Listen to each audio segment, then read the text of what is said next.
currently live. We'll give it a moment to make sure we're caught up and rolling properly.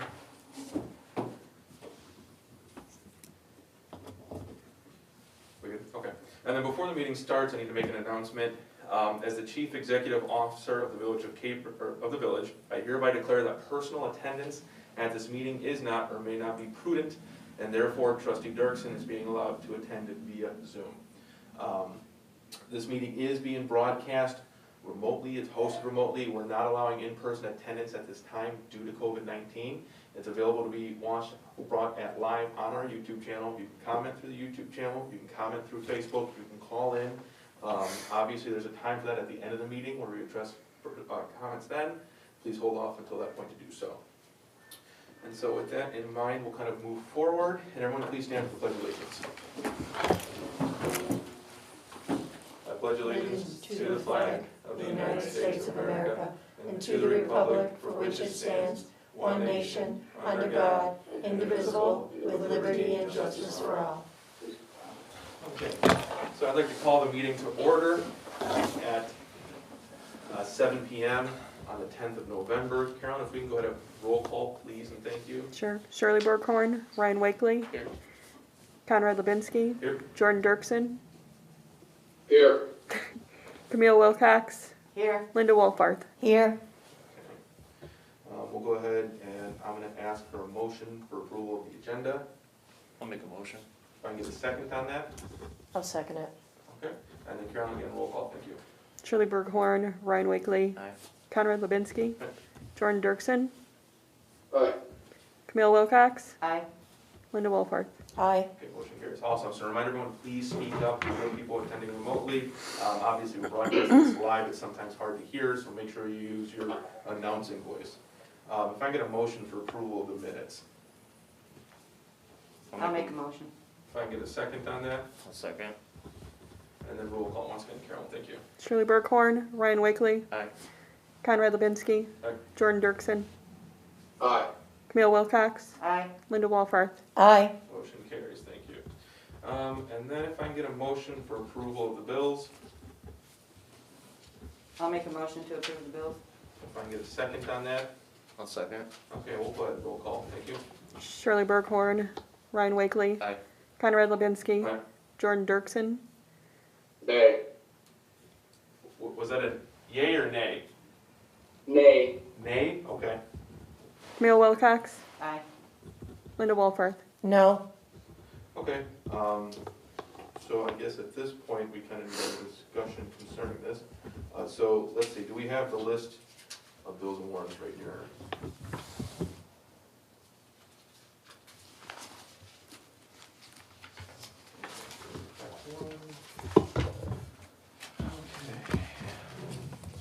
All right, so I guess we need to have a discussion concerning the nays. Maybe we can clear some things up and see exactly why we're voting nay on this. So Jordan, if you'd like to start. Give me one quick second, please. Yep. The,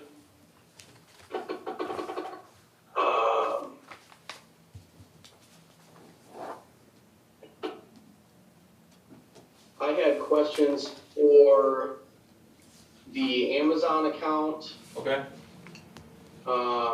Casey's credit card, okay, Dorner, okay, USA Blue Book, yep, Danny Tree Service, and Sam's credit card. okay. So before we kind of tackle this, I'm just gonna make sure everyone's aware that we can have a discussion if you've got concerns prior to taking a vote on the bills and everything. So if something comes up and you're like, hey, I'd like to tackle some stuff first, let us know, we'll have the discussion, we'll go over it, and then we'll go into the vote. Because sometimes things just, need to be explained, and that's fine, I have no problem with that, and you might, Right. Vote one way or the other based off that explanation. So Amazon Capital Services. The Amazon Services is basically what we use for a lot of our office supplies, the basics, pens, pencils, paper products, the simple products like that. I don't know if, Carolyn, do we have the latest invoice? I'm preparing them for him as Okay, well. and I know they're getting prepared for you right now, but do we have one available? I can go get it. And so that's just kind of basic office supplies. We source a lot of that through Amazon because they actually send us an invoice We're trying to get away from using the credit card as much as possible and basically have everything invoiced if we can. We'll come back to Amazon services though. Casey's is literally the fuel for the vehicles. So That's kind of what I figured. yeah, so there's nothing else that card can be used for, it can only be used at Casey's for fuel and nothing more. So that amount is what you're looking at there. Dorner is a company that provides valves, actuators, things like that for our wastewater facilities and our water system and town infrastructure. So this amount is 4,000, let's see, what are we looking at actually here? 4307. Yep, that 4307, should be for a valve. We can pull the invoice out and double check though. But that's what Dorner does. Dorner is a company that specifically services, parts for both of our water systems. What was the next one you had? USA Blue Book. USA Blue Book is also a service that provides basic operating supplies for our water systems. So typically when you see that USA Blue Book purchase, that's going to be for lab supplies, it's going to be for reagents, basic chemicals, day-to-day operational supplies the guys need for mostly the wastewater system, but also the water system as well. Okay. So, here we go. Well, And then we'll just kind of tackle back, let's see. And who is Otter Products? Otter Products provided the cases for the phones and the tablets the guys use. So I figured if we spend the money, we want to protect the equipment, we don't want to keep replacing it. And so they were able to provide that while also invoicing us as well. And those are just for the company paid for phones? Oh, yeah, no, that's not for anything else. Let's see, the Amazon one. The Amazon was a little bit larger because we did have a couple invoices tied together. And so for instance, here we go, this is one of the bigger ones with that one. We had to get a new document scanner. So as we kind of started doing a different process for permitting and different things like that, we're trying to get people in and out a little bit quicker. We got a standalone document scanner that Carolyn's got at her desk. She can feed a paper through, it takes like 2 to 3 seconds, it scans it, puts it online. So we're just trying to eliminate some of that chaotic paper mess we've been dealing with for several years now. So that was $3.99. We've got pens on here. We ended up replacing almost every single pen in the village just because they were old, they weren't working anymore. We had a couple possible exposures in the office, and so we were trying to do a clean sweep of anything that might have been, containing some of that residual virus. We got some paper in here, and then we also got social distancing decals that we put up on the doors, clear frame paper holder that we're using to hold the agenda on the front door, post-it notes, let's see here. That's that one. Like I said before, I'm not afraid to go over any of this at any point in time with anybody, so please don't be afraid to ask. Yeah, and I would have, I had asked for them and I hadn't gotten them yet. That was, I would have been up for a discussion, and had I been there, I would have discussed it earlier also, but. Yeah, because I think you plan on coming in a little bit earlier to go over some of this stuff. Yeah, and I was definitely planning on being there today. It was pretty, last minute. Yeah, no, we've got some more office supplies on Amazon. I'm trying to see if there's anything too significant.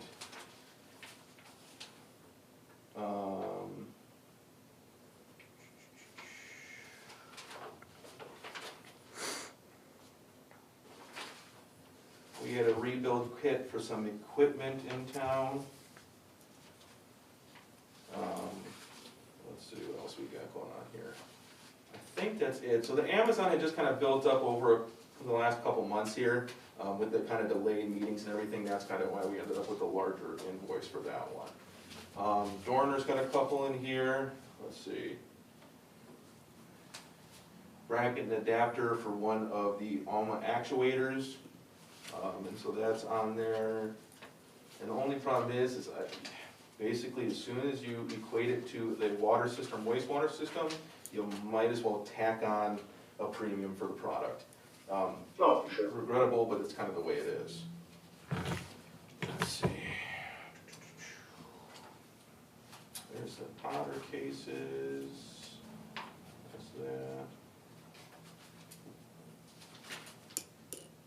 Is there other specific ones you're looking for? I'm just looking through all of it right now just to double check. Because those are just the ones that I'm putting together for Jordan. So far, I have more in there, Yeah, so. so. Do you have any other questions, Jordan? Does that kind of answer everything, or? I'll still provide you with all the And invoices. we'll get those to you as well. Okay, the Danny Tree Service and I guess just the Sam's, credit card also. The Danny Tree Service Yep. kind of, Do we have? I know that there had been some questions on some of the tree removal, I think, and I just wanted to, What exactly was the question on the tree removal, if you remember, just so I know how to address it properly? be completely frank, there was a question whether or not, Alex's tree was on the city's bill or not. No, Alex's tree was not on the city bill. Alex I just say, I gotta ask. No, I Yeah. understand. Because I heard it too. And, I mean, if you guys don't mind sharing, where did you hear that from? Facebook, I think. Actually, I saw somebody had posted it on Yeah, Facebook, that's where I saw I it. believe with the picture, and then I actually went to look later on and see who had posted it and see what it was, and Yeah, I could not for the life of me find who had posted it and said anything about it. okay. So, Yeah, I just remember reading it on Facebook, I don't know. I will caution against Facebook, and I know what you guys are talking about.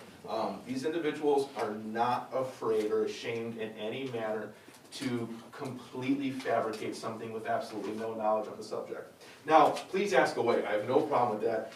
Alex paid for that himself. Danny ended up working it out to remove the tree on a day he happened to be in town, since their main office is about an hour or so away. He didn't want to make 2 trips, so he kind of cleaned up the trees. Alex had paid him on a separate day, he came out and removed the tree at the same time. So that was merely a matter of convenience for the tree service. But no, it was not paid for by the village. And so, if we want to break down Danny's, we've got remove 5 large maple trees, haul it away and grind the stumps for $6,700. We remove 2 large trees, remove mulberry trees with stumps for the amount of $2,200. And then we had to trim a large walnut tree and remove dying maple tree and grind away stump for another $1,500. And so that's kind of where we come with that total sum at that point, and some of these might be overlapping previous approvals as well. So no, what was invoiced was merely for the Ogden project, and then we had a couple trees on North 3rd Street that need to be taken care of, and North 4th as well. So yeah, no, it did not pay for Alex's tree. And we'll, yep, no, of course. Okay, where else are we at? Sam's Club, I don't know if is that on here or no, is that from previous? That's on here, I think. It's right below it, yeah, right there. It's under media plan. 2,253.59. On the next page, I think. Oh, there we go, okay, I got it. Office operating expenses. Yeah, so it's basically office supplies, again. Sam's Club is the credit card we use for the village for everything that we can't invoice, or we need to get, our hands on a little bit more sooner than later. Sam's, the new yeah. Sam's, Okay. the total what's charged. So, let's see here, we'll break this down again real quick. Also, Sam's Club is where our subscriptions get charged to as well. We're looking at getting this invoiced and done a little bit differently than monthly like it is. A big one on this one was envelopes. For the water bill. It costs about $671, 70-ish every time we purchase envelopes, the pre-stamps for use for water bills and everything like that, so that's a big one. We also obviously use, we moved to G Suite for all of our office systems, email, everything like that. Let me also say that we've had far less issues with this than we did prior. And so that comes in at about $275 for this one. The phone bills came in at $209. And then we've also got kind of that Amazon one, also gets tied in with here as well. We've got $300 on that for office expenses. And then we've got Microsoft subscription. We do carry some subscriptions from Microsoft still because we do use Office products. And then also we're maintaining some of the historical data that the trustees used when we previously used Microsoft as our main system. So that's on there. they regrettably break their stuff down in a whole bunch of smaller bills. And then Dial My Calls is on this as well, which is office broadcasting system. So, does that kind of break that down for you at least, a little bit? Yeah. Then my only last, I think, question would be if we've got bills from Amazon, why would anything from Amazon also be on the Sam's card? So the only reason that happened is because we found out over the last month here that some bills or reoccurring bills or things that should have been paid quit being paid going back 4 months or sometimes more. So what ended up happening is we had invoices that were stacked on top of each other to the point that Amazon, for instance, had said, hey, this needs to be taken care of until we're allowing further, purchasing through our system because they hadn't been paid, which was not to my knowledge. I didn't realize that it happened. That it happened unbeknownst to any of the board members, I believe. And so we ended up having to purchase some of those office supplies on the credit card through Amazon just to kind of get in the office to continue day-to-day operations versus the invoicing. So that's why that happened, and we've seen that a couple times on that. That's why some of these bills are a little bit larger than they normally are, just because it's... Why were the bills overlooked? I don't have that answer. I thought they were being paid. Did you you approved What? them, you Yeah. thought they were being paid, so I really don't know.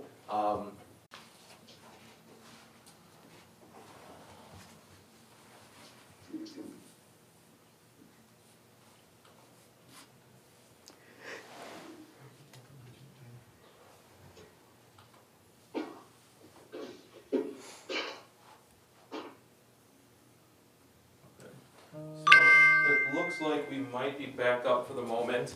We're gonna kind of press forward. I don't know if anybody realized that's watching, we had a little bit of a degradation in internet service. Things might be moving a little bit slower. We've got a bit of a delay here. So let's see. We were talking about the bills. Things are getting caught up now. That's why some of these amounts are a little bit larger than normal. Once we're fully caught up, we don't expect to see the same kind of billing that we have been seeing. And then Ms. Shirley is commenting in, and she goes, all Dorner products that have been purchased and we're invoicing right now were actually pre-approved by the board. It's something she brought up beforehand, it's something we already discussed, and the purchase was approved for Dorner already. And then also, she made note again, that even Danny's work was pre-approved before they started. Yes. And Danny's, going through them, saved us about $25,000 going through the actual project and the project manager for the water main project. So, is there anything else, Jordan, that you kind of want to discuss real quick? No, I think I'm good, thank you. Okay, and then I guess we'll kind of move on to Ms. Wolfarth. You voted nay as He well. pretty much covered everything that I had questions on. Is there anything you'd like to add to it, though? I'd like to get input from every board member that voted nay. No, that was basically the same accounts that I had questions on, and I did ask you on the one that I didn't know about, so. Okay. Nothing else that you want to question then at this point? No, Okay, so I guess with that in mind, would the board like to reconsider a revote of the bills, having this discussion at this point? Has this alleviated any issues that they would vote nay on still? yeah, I have no problem. Jordan, is that something you'd want to reconsider at this point? or not? Yes. Okay, so the board has, after a discussion, deemed it might be necessary to reconvene a vote on the bills, and so I'm gonna go ahead and ask for a motion for approval of the bills, if I can get that. I'll make a motion. If I get a second, I'll second it. okay, Carolyn, let's go ahead and roll call then, thank you. Shirley Burkhorn, Ryan Wakely, Aye. Conrad Levinsky, Aye. Jordan Dirksen, Aye. Camille Wilcox, Aye. Linda Wolfarth. Aye. Okay, and so I would just like to remind the board again, I know we touched on it at the beginning, but I wanna make sure everybody's on the same page. We can have this discussion before the vote. If we go to vote, you're like, hey, I'd like to have a discussion precluding the vote, and we do that. We can discuss these bills before the meeting, I have no problem with any of that, so let's just keep that in mind, and we kind of keep this rolling then. Motion to approve bills, bills are approved, minutes are approved. Open issues, I don't think we've currently got any open issues. Does the board have any open issues they'd like us to consider? Okay. All right, so moving forward to some of the bigger topics for this evening. So A and B are somewhat wrapped up together. The reason they're wrapped up together is we looking through the ordinances, we have realized that for some reason, the duties and some of the responsibilities for enforcement of certain codes, or even sections of certain codes for buildings and property maintenance, things like that, were separated entirely between the code enforcement department and the building department as well. The issue we're seeing with that right now is, for instance, if we have a building inspector go on site for a permit or something, if he was to notice that there is a violation of the property maintenance code that might also impact the building, things like that, there's not much he can do about it. He'd have to come back, we'd have to send somebody else back out there. It ends up being a very convoluted process. We're not appointing somebody to actively pursue and monitor and drive around looking for code violations. We're not gonna be paying somebody to go out and do that kind of thing, and that's what their sole purpose is to kind of hassle somebody about grass, kind of, you know, for example. This is merely so our building inspector we're looking to appoint can do his job better and then can better serve the village as well, okay? So with that in mind, I'd like to open up the discussion a little bit. The individual I would like to appoint is Craig Wilcox. Craig Wilcox is with us tonight. I'm gonna give the floor to him a little bit to kind of discuss what he does, how he's looking to do things maybe. If you've got anything you'd like to say, you know, I'll give you the floor. And then also, if you've got some questions we'd like to field, we can do that as well. So Craig, if you'd like to introduce yourself.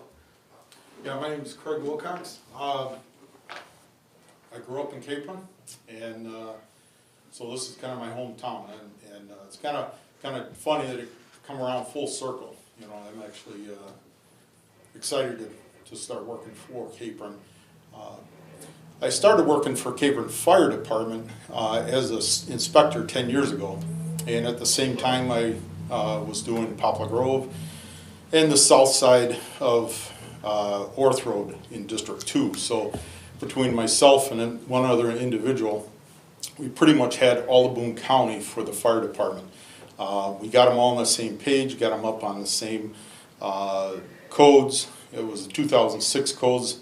Then we moved on to 2015 codes. There shouldn't be that kind of jump in the codes. We should go about every 2 to 4 years.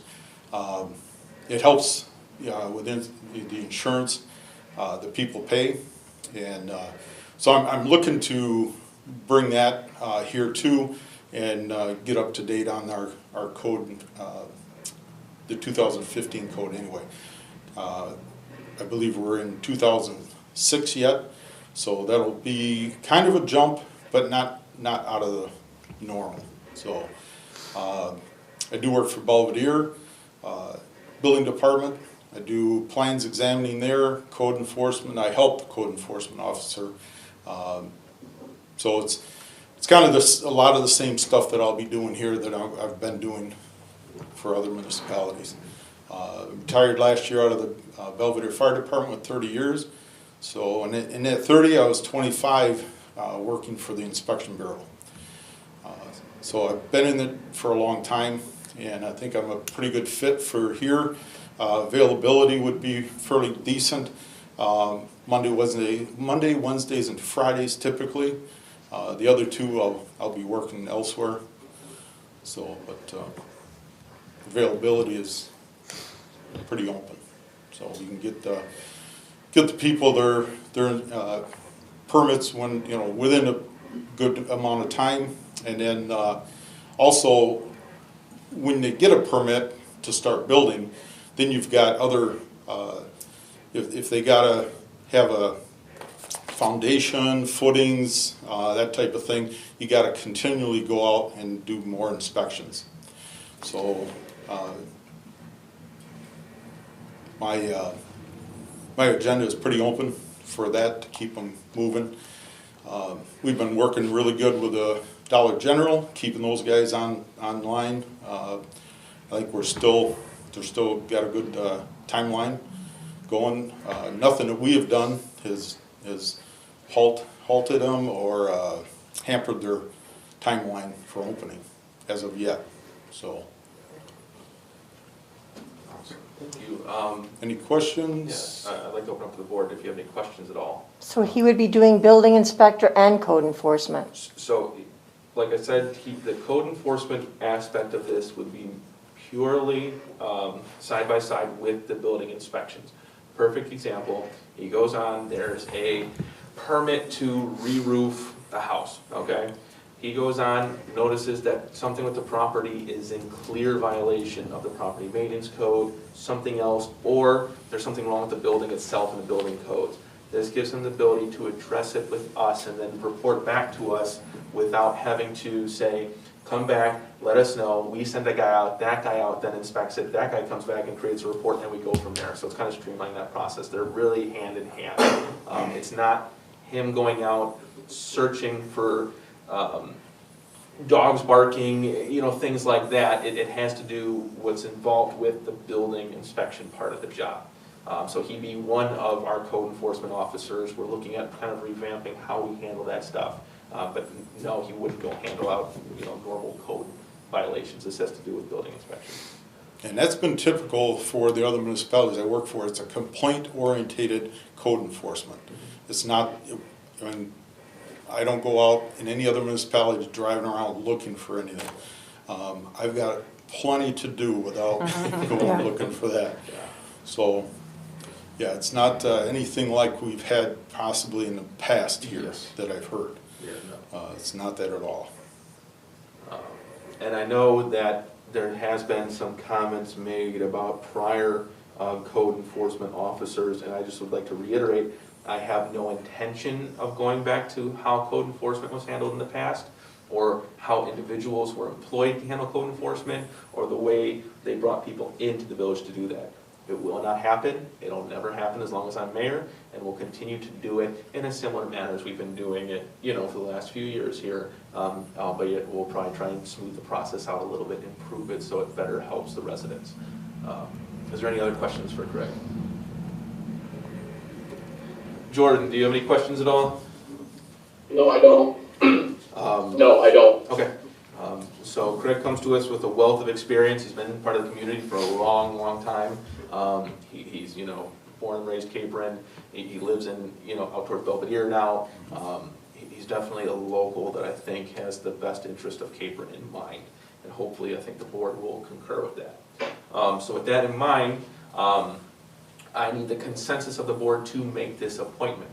And so I would like to, I guess, if I can get a motion or get the consensus to approve Craig Wilcox as our building inspector and a code enforcement officer, if I get a motion for that. I'll make a motion. And if I get a second? Anybody need a second? I'll second it. Okay. Carolyn, if we can have a roll call vote, thank you. Sure. Shirley Burkhorn, Ryan Wakely, Aye. Conrad Lubinski, Aye. Jordan Dirksen, Camille Wilcox. Aye. Jordan? Camille Wilcox. Aye. Camille Aye. Wilcox, okay. Linda Wolfart. Aye. Okay.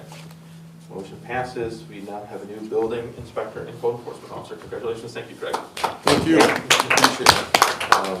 Okay, moving forward, and actually, Craig, you might be able to weigh in on this next one a little bit too, with the Dollar General sign.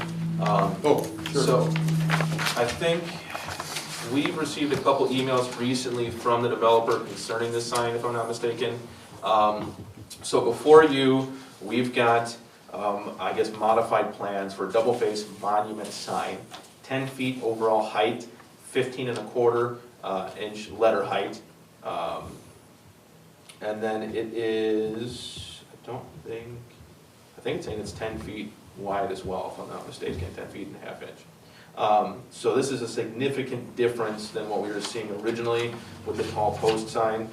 I think the board's got it before them right now. Is there any questions concerning this? I think this is more in line with what we were thinking and hoping for in town. Any questions at all? I guess I was kind of open up to the floor of the board to make comments if they will. Seems better than a big old honking sign up in the air. Yeah. And it's Which way will lit it for, face? If I'm not mistaken, it's gonna face the flow of traffic with, you know, 173, yeah. is that correct? My only question Sorry if I cut anybody off there. No. My only question is, how far back from the road will it be? And how far from the actual entrance and exit? Because my only concern would be that if you're coming in or going out, you might not be able to see traffic if that's in the way. You know what I mean? Yeah, it's gotta be back on their property line, so it's quite a ways back in. It won't hamper, I do not know the exact number, how far it is back for feet, but I know it's gotta be on their property line, so it's back quite a ways, and quite a ways, I couldn't give you an exact. So just keep in mind, Jordan, with 173 and everything in the right of way, they can't put it in the ditch, they can't put it right up next to the road, they have to put it, and if you pull up the actual property maps, it'll show you, and like Craig's saying, it's a fair ways back, it's not gonna hinder views. Okay. And that's something that Craig would be involved in to make sure that it doesn't get put in a place that's not supposed to be. Correct. And so, So is it facing 173 or is it sideways so you see it from each way? Sideways. Sideways so you see it from each direction. And it does light, you said, and Yep. are they gonna shut it off at night? That was a question you had asked once before, I remember. that would be something that we would work out with them. Because you said you You know didn't what want Papa it lit all Grove the they do? time. When Yeah, they shut yeah. down, they shut off. And, Okay. and it's something we could definitely work on if, for instance, it didn't happen down the road. This purely has to do with the design of the sign and the Okay. approval of how it currently is. I think this is much more in line with what we were thinking. More hometown. Yeah, Yep. Yeah, the other one was, the initial one was way too tall. yeah. Anyway, so once you start shortening it up, the post it's not very appealing either. Right, So yeah. they didn't want something like that either, so when it goes down lower, they get this monument type Yeah. sign going. So I guess if there's not any further questions, is there or not? No, Okay, would this be something the board would be okay with approving at this time? yeah. Yeah. Okay, so Carolyn, let's go ahead and if I can get a motion for approval of the Dollar General sign as it currently is. Is on the, Yeah, as it's on the, paperwork before you. I'll make a motion. Okay, if I can get a second on that, I'll second. and then Carolyn, let's have a roll call.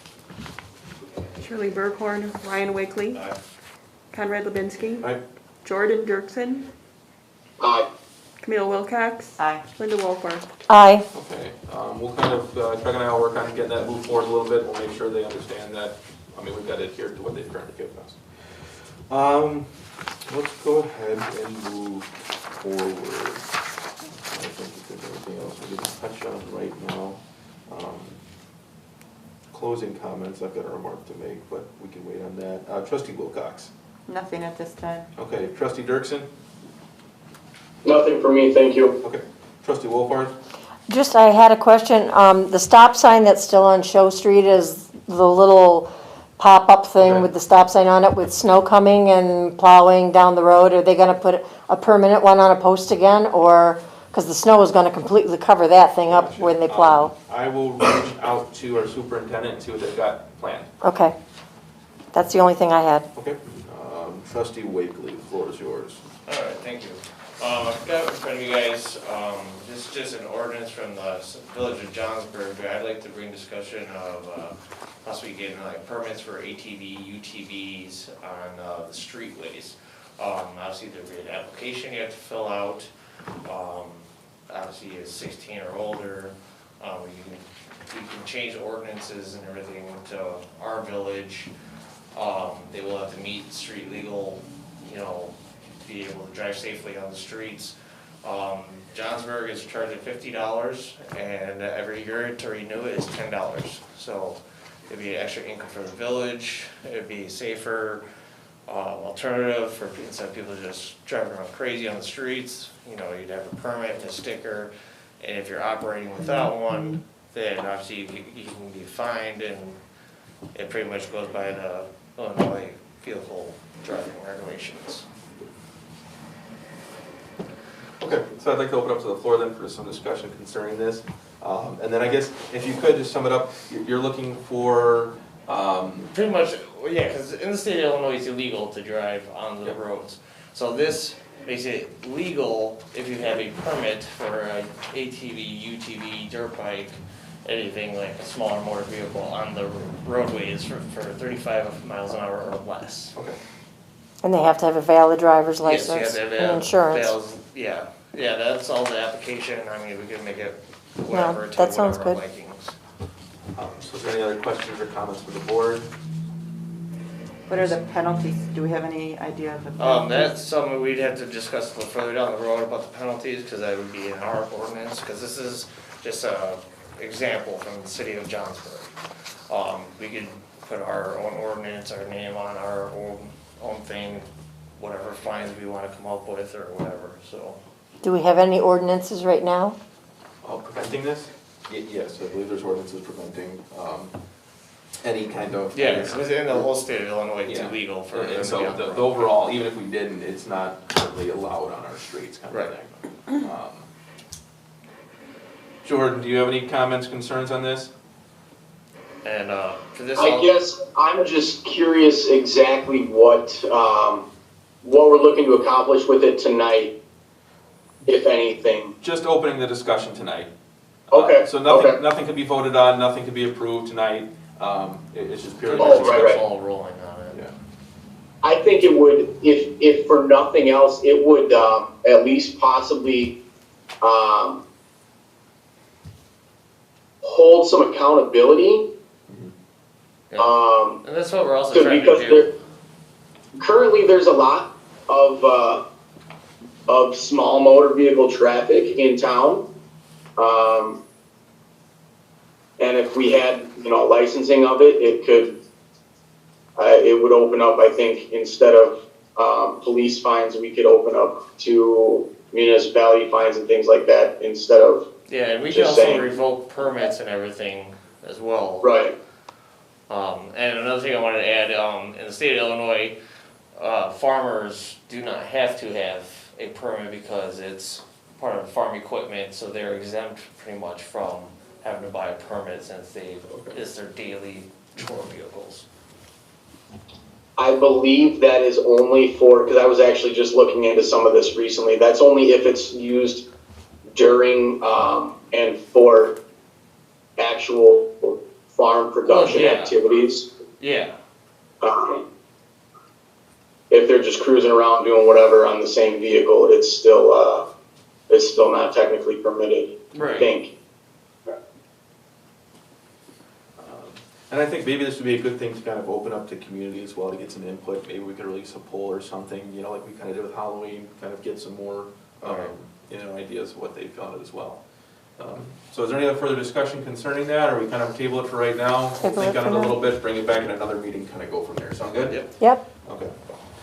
Mr. Reed is not here this evening, new business. We've also got approval of building inspection fees under new business. Almost missed that.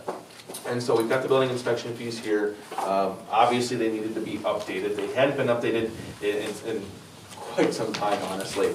And so those are being handed out at the moment. I think that's one. This is all in line with surrounding communities and other similar fees as well. So it's nothing too extravagant or different than you might find anywhere else at this point. Craig, did you have anything you wanted to speak to on this, or it's kind of self-explanatory? These are pretty self-explanatory if you go through them. If you've got any questions at all at any time, even after if they get approved, I'd be more than willing to entertain any questions. This fee schedule is more transparent than it has ever been that I could find.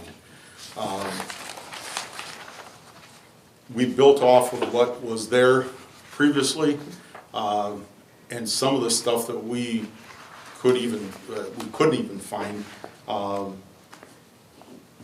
It just, I don't know how to say it. It was pretty hard to figure out how permit fees were based, what they're based on, prior to this. This will go down for commercial, fire, residential, multifamilies. It'll go through the plan reviews, the inspection part of it, and then the permit part of it also.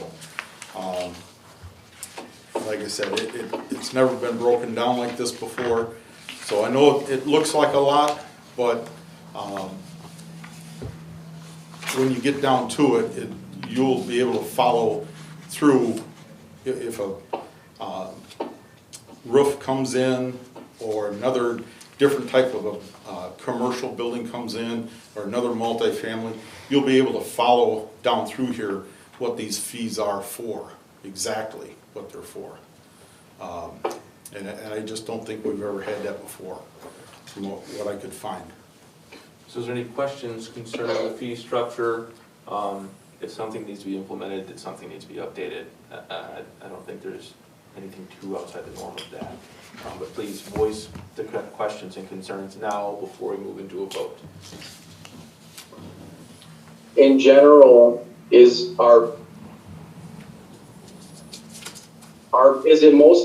an increase by much, or is it kind of just breaking things down to where you can follow more? I didn't go through it and do a bunch of math. Nope. Yeah, that's fine. Our review fees are way behind. I can tell you that. We did increase those by $50.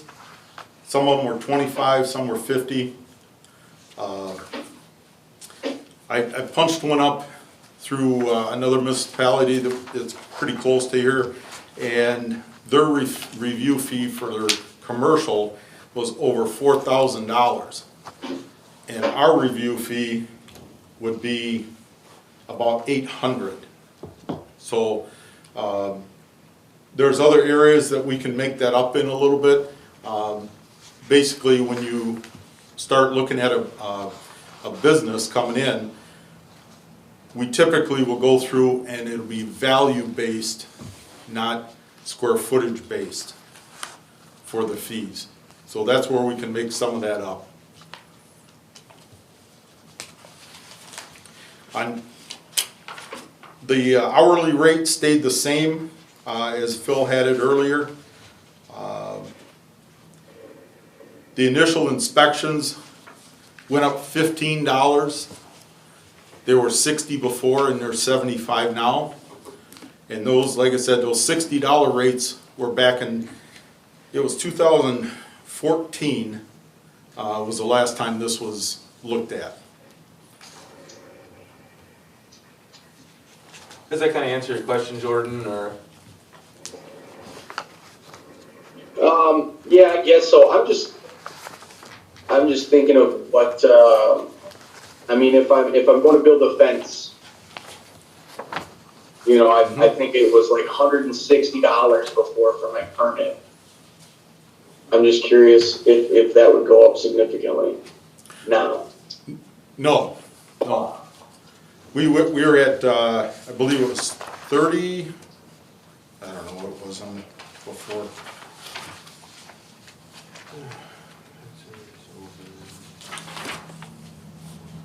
There's 2 inspections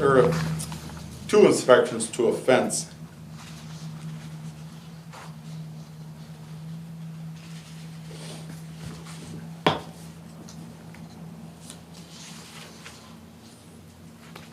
Bear with me.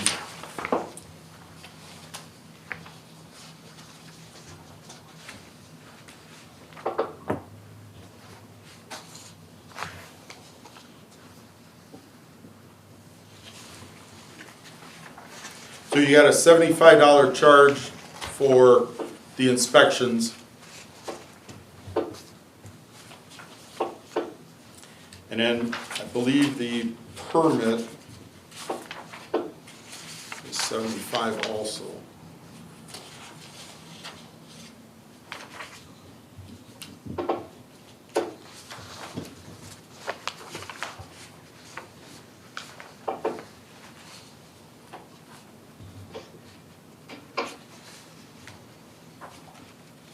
Yeah, that's on that last page before that. Fence is over, yeah, I see it.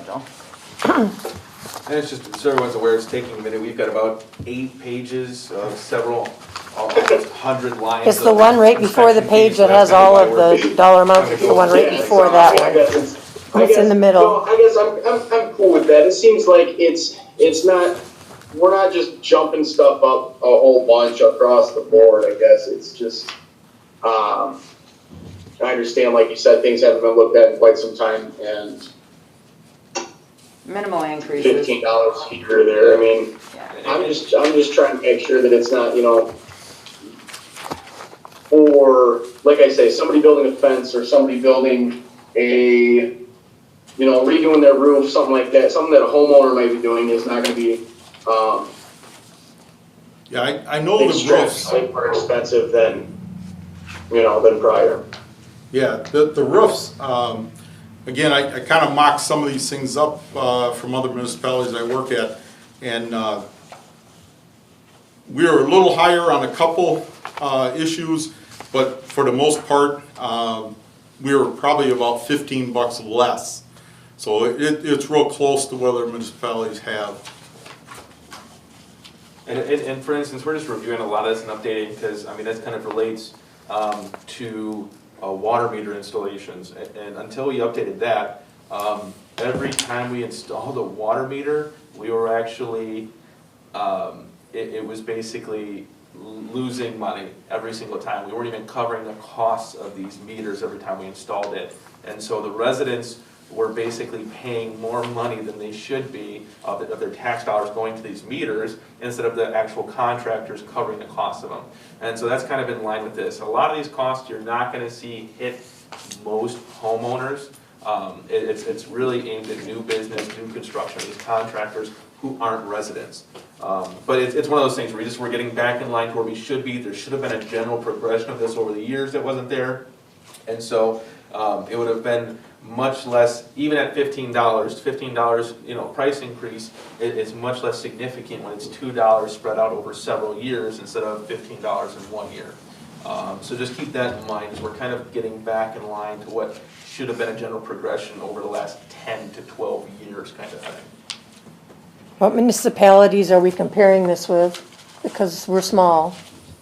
So I would argue, yes, we're small, and I'll touch on that a little bit. And because I've kind of had this discussion with some contractors recently as well. We are a smaller community, yes. That does not mean that we need to make the residents and the residents' money go towards these fees more so than a larger community. I think we need to be a little bit smarter with the money we have than at this point. We need to be smarter with the residents' money. And so we kind of base it off of surrounding, you know, municipalities. It's not exactly what theirs are. It's obviously been tailored to us. We need to keep in mind, like I said, a lot of these fees are contractors paying them.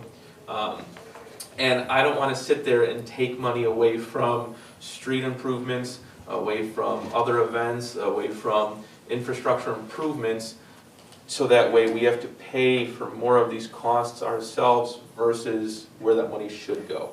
It's just more smartly using residents' money and the village's money as we kind of move forward as a municipality. Yeah, for instance, years ago when we had the subdivision, if we had something like this, we wouldn't have the subdivision we have today. We wouldn't have Virginia courts out there, the mess we have today. If we had something like this, and believe me, he will be out to check. Don't start without a permit, that I'll tell you, because it's gonna cost you. My biggest thing is these developers don't have the best intentions for capering. I can tell you that now. I mean, I seen them try to put a subdivision over here, and I don't know what At they call Pete's it here, Pond. but Pete's Pond, that's what I called it ever since I was a kid. I don't know if they still call it that or not. But that is just nothing but a retention pond. And I've lived here long enough to see that water over Wooster Street more than once. And they're wanting to put a subdivision in around that pond. That I'm glad it never happened. But then we get Virginia Courts, which was built too low. Somebody missed the boat on that and allowed it too low. So, like I said, you know, and I appreciate you guys, you know, voting me in. You know, but that kind of stuff will be looked at pretty hard. In fact, if you want to look at the guy just north of there, those multifamilies, he is not allowed to build all those multifamilies that were previously approved because of water runoff. He's lost one of the bigger ones on that property. So the water retention is on that property, it stays there and it doesn't flood Virginia Courts. So, And that's another way to look at it, is we're looking at these higher fees, is it's gonna give us the opportunity to have a little bit better accountability and a little bit more stringent restrictions, and he's gonna be able to devote the time he needs to them to make sure it's done properly. So that's kind of where we're at. one, like I said, the only increases, like I said, was in the inspection fees were $15. So, and it's not $15 an hour increase or anything like that, it's just flat $15. And a lot of times I'd be out here about 3 times for one of those permits for the inspections. So you break that down 3 into the 75. And that's something we're not used to in this village. I can tell you now. If And you got it inspected once, Yeah, and I will say, going this route ultimately is cheaper for the residents than if we were to outsource to another company to have them come in. I have worked with those companies in the past, their fees are significantly higher when you start outsourcing to actual firms to kind of do this kind of thing. So, anywho, any further questions on that? Craig, you have anything else? I got one more example of the fee structure anyways. Poplar Grove right now has got B&F from out of Elgin. And so these fees that you're looking at are typically less than what they charge. And some of it is significantly less. And my availability is quite a bit more than what Poplar Grove's got right now. So they're only out there twice a week and only 4 hours on those 2 days. So they're only getting 8 hours A week, yeah. so a week. So I guess with that in mind, any further questions or comments? This kind of address everything, I hope. So if I can I get a motion to approve the new fee schedule? I'll make a motion to approve. If I get a second on that? I'll second it. Okay. If I get a roll call vote, Carolyn, thank you. Shirley Burkhorn, Ryan Wakely, Aye. Conrad Lubinsky, Aye. Jordan Dirksen, Aye. Camille Wilcox, Aye. Linda Wolford. Aye. Okay. Motion carries. That's the new fee schedule. We'll use that moving forward. Let's see, reports and unfinished business. I don't believe there's much of that. We're getting close to audience comments, so if you have a comment, please drop it in the chat. Shoot us a phone call, 815-569-2351. Comment on Facebook. I'm going to try and maintain an eye on everything as we're kind of going forward with this. Closing comments, though, I just want to address something with the board as far as our current meeting structure and what we're looking at right now. So, as everyone's well aware, our 7-day rolling average for COVID-19 right now is well above 20% in Boone County. It's continuing to increase. It's going to continue to increase, and it's going to get worse as we move into more of the flu season and it starts to get colder. We're going to have to start possibly thinking of ways of addressing meetings differently, different ways of interacting with people. I was hoping beginning of the year that we would be open to the public again. That's obviously not happening anytime soon, regrettably. We're back at the point where we're not allowed to have gatherings of more than 10 people kind of thing. So we can't physically do it kind of situation, especially when we've got a full board. Just so the board's aware, and I kind of want to bring everyone in on this, and please drop audience comments if you can in the chat and everything right now as we're kind of addressing this.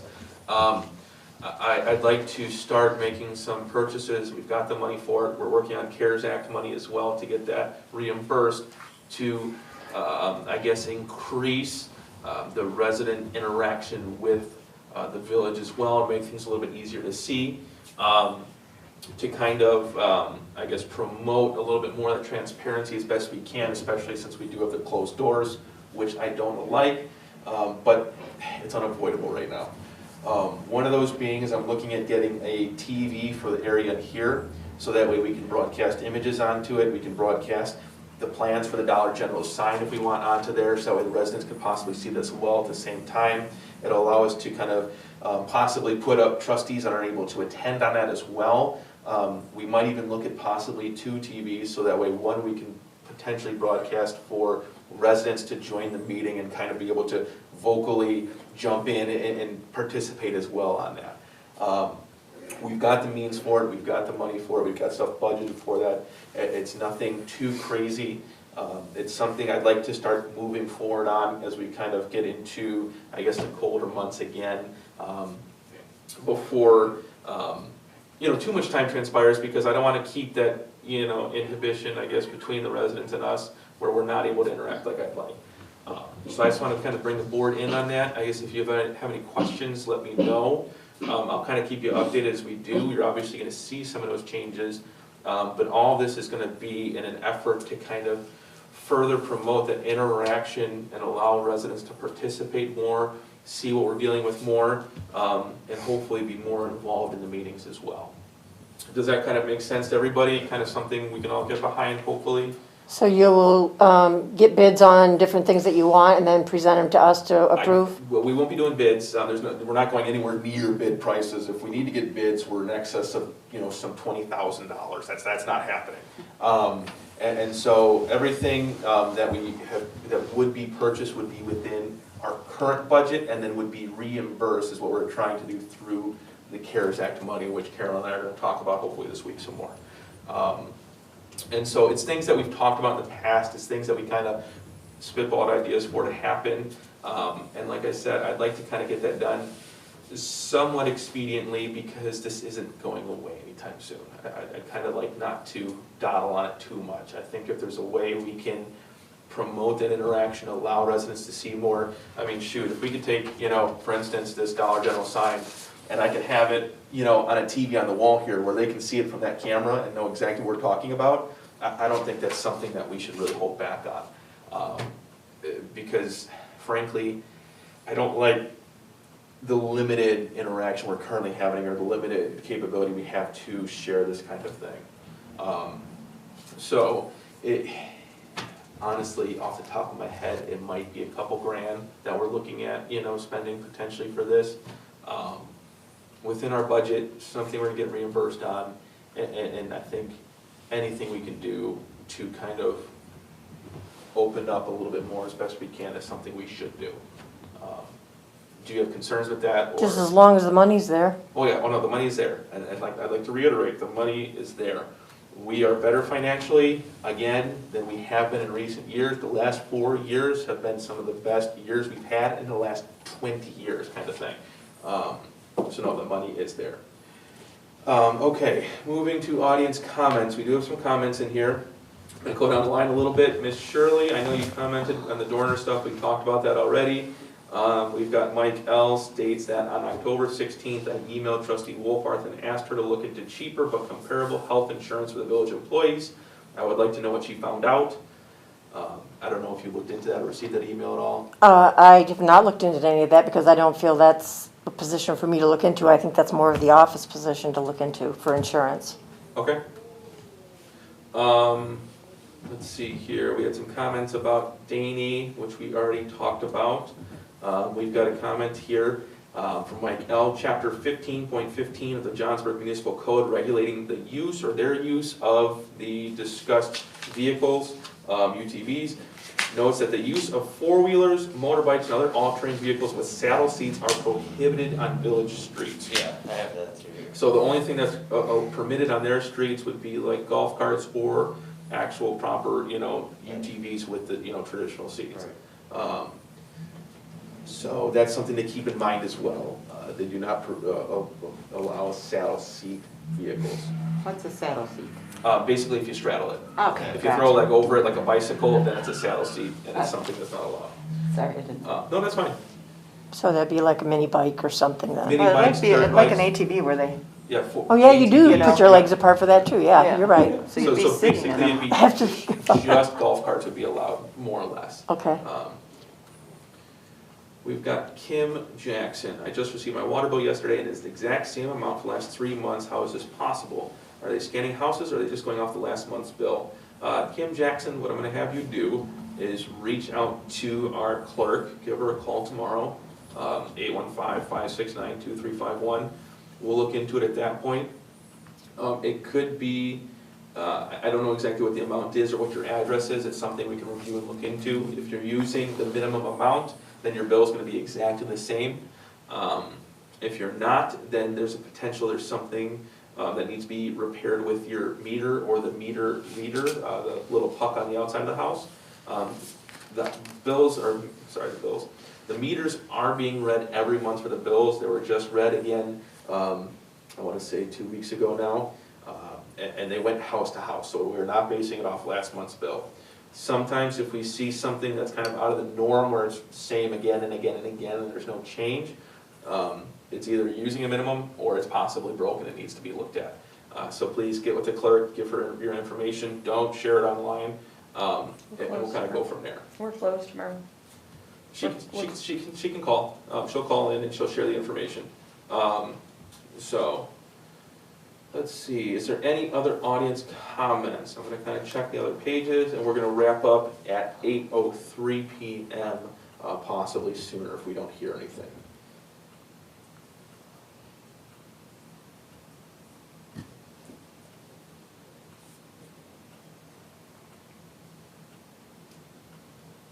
No problem, Kim, glad we could help you out.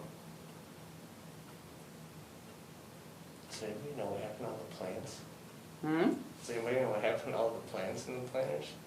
I think they had all died off by this point. Oh, I was like, cause there's still some down there and then these ones here, I was like. Yeah, we'd gotten to the point of trying to slowly start cleaning out all the planters along Main Street. They were, Yeah, especially after the I just frost. noticed it the other day, I was like, oh, I was like, oh, no, one else been gone. Who was supposed to put it? What's that?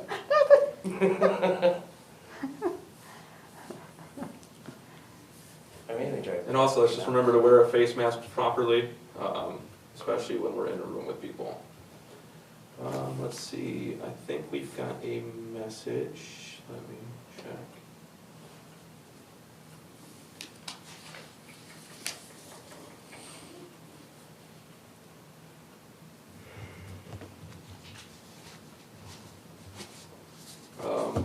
I believe this is a comment for the meeting. I'm gonna treat it as such since it's right now. We have Kathy Brinkmeyer saying, "There's a house on Harvest Moon that is pouring what looks like oil in the ditch. Doesn't this contaminate the groundwater?" All I can say is if you could please file a formal complaint with the office, we can send you that form. Give us as much information as you can, when and where we can look into it. Typically, you're not gonna see, and I'm not a scientist, so don't quote me on this, but depending on the situation, circumstance, it's not gonna just straight up contaminate the groundwater and make it unfit for human consumption. It takes quite a while for that process to kind of happen and for everything to filter down to the aquifers. Also, so everyone's aware, our aquifers are, several hundred feet deep, and so there's a lot of filtration that happens in that process. Let's see here, anything else?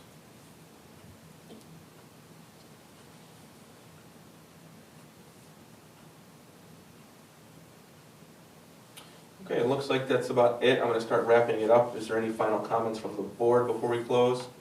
Okay, so if I can I get a motion to adjourn the meeting? I'll make a motion to adjourn the meeting. If I can get a second on that? Second? Okay, Ms. Caroline, once again, roll call vote, thank you. Shirley Burkhorn, Ryan Wakely, Aye. Conrad Lubinski, Aye. Jordan Dirksen, Aye.